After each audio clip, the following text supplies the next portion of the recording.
Dear listener, welcome back to the 111 Tips for Learning a Language. This is episode 89, and today we'll talk about something powerful: how repetitive, automated actions can actually make you learn a language better. You may not realize it, but the quiet rhythm of daily life, which is walking, jogging, folding laundry, and even washing dishes, can become the perfect background for your language practice. When the body is busy with something that repeats, the mind will open up in a very special way. Why repeated tasks helps the brain? Neuroscience tells us that repeated movements create a state similar to meditation. Research on automaticity and motor learning shows that when we perform repeated actions, the brain reduces activity in the prefrontal cortex, and this frees up mental resources for other tasks. That means your body runs on an autopilot, while your working memory can focus on language. This is why people often report that their best ideas come while jogging or showering. The brain will slip into what psychologists call the default mode network. This is where creativity, memory consolidation, and problem solving happen.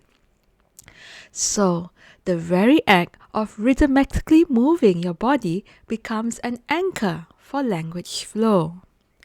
Walking and jogging.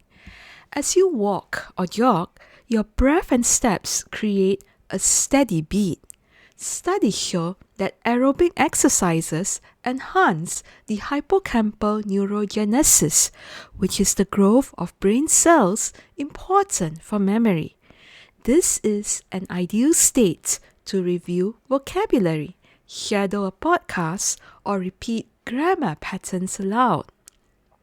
Try repeating one sentence per step or syncing vocabulary recall to your pace. The body's rhythm will support retention. How about practicing a musical instrument? Repeated musical practice strengthens neural timing networks.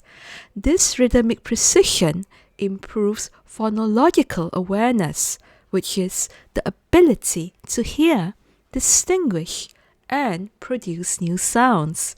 That's why musicians often have better pronunciation in second languages. While practicing skills or patterns, softly repeat vocabulary or phrases in rhythm with your playing. The two skills will reinforce each other.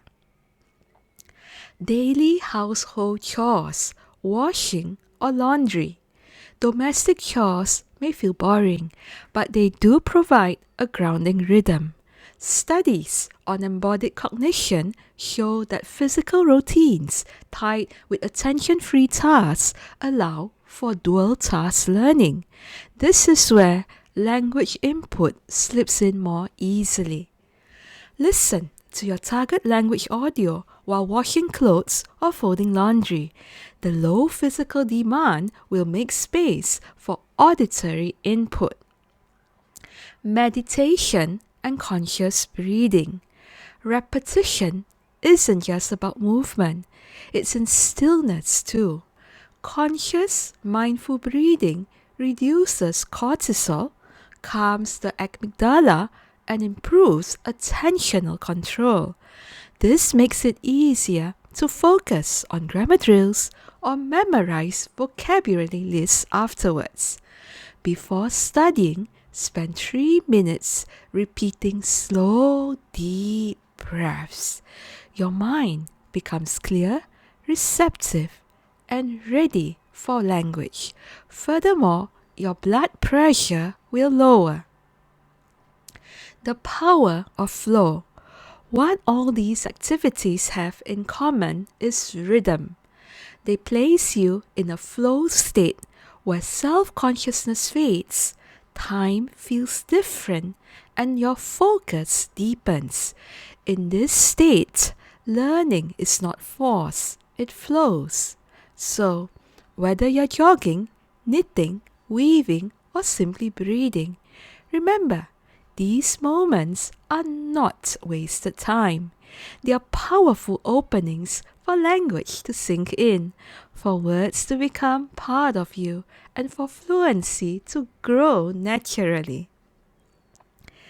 Dear listener, I know, like everyone else, you sometimes feel pressed for time. You may think language learning needs to be separate from daily life, but your routines, the ones you do on repeat, can become your allies. Let walking be your vocabulary review. Let music practice sharpen your accent. Let this dishwashing be the time you listen and absorb.